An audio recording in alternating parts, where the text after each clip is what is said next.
Rain poured in thick silver sheets across the small-town park, drumming against the worn benches and the rusted swing set. Lena Matthews, a 29-year-old nurse with auburn hair tucked under a soaked hoodie, crouched near the edge of a puddle trying to fish something shiny out of the mud. When she wiped it clean, her breath caught.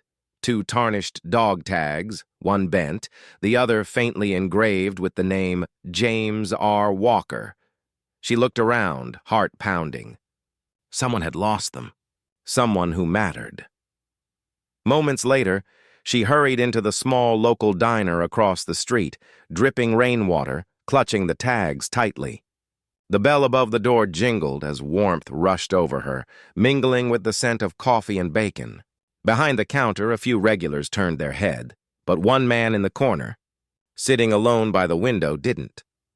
If this story touched your heart, please take a moment to like this video and subscribe to Broken Chains. Every story we share is a reminder that kindness still exists, and sometimes one small act can change a life forever. He sat stiffly, his jacket hanging on the chair beside him, military patches fading but still proud. His left sleeve was empty, neatly pinned up where an arm should have been. His gaze was distant, locked on the rain outside. Lena's heart stopped. Could it be him? She hesitated for a moment, then walked toward him, her sneakers squeaking on the floor. "Excuse me," she said softly. "Are you—" "James Walker?" The man turned slowly.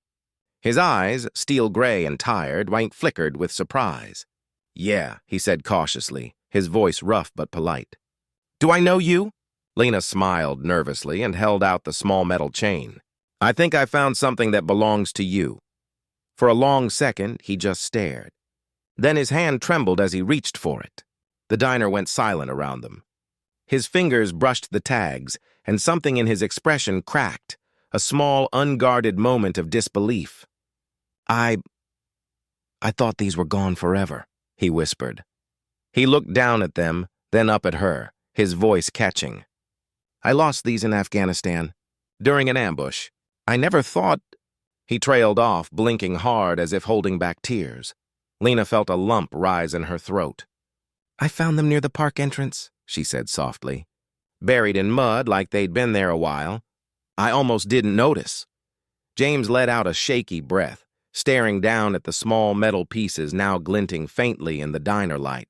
"I was stationed overseas for 3 tours," he said quietly. "These were with me through it all.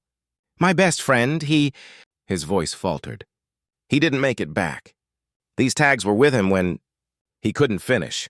Without thinking, Lena reached out and gently touched his hand. "I'm glad they found their way home," she said. For the first time, he smiled. A small, tired but real smile. "You have no idea what this means to me." They talked for an hour, about life after service, about loss and small towns and second chances. She learned he'd moved here recently, trying to start over, working part-time at the local mechanic shop. He learned she volunteered at the hospital, caring for veterans who struggled to find peace when the battles ended. When she stood to leave, he looked down at the tags again and said quietly, "You didn't just return metal. You returned a part of me I thought was gone."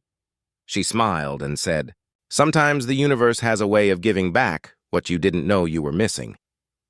The next day, when Lena walked to work, she found a note taped to her apartment door. It read, "Meet me at the park." JW, she went curious and cautious. The rain had stopped, leaving the world fresh and bright.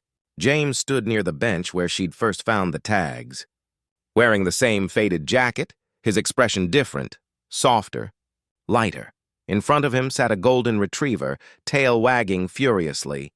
Wearing a tiny red bandana that said, "Hero," Lena's eyes widened. "Oh, he's beautiful," James smiled. "He's yours. Or I guess, ours if you'll let me visit sometimes. His name's Buddy. I trained him during rehab. He helped me walk again." Lena blinked, stunned. "James, I can't accept—" "You returned a part of my past," he interrupted gently. "Let me give you something for your future. You said you live alone. He'll keep you company and remind you that kindness never goes unnoticed." Her lips trembled, emotion spilling over. "You don't have to do this." "I know," he said with a faint smile, his eyes shining. That's why it matters. She knelt down, running her fingers through Buddy's soft fur as the dog licked her cheek.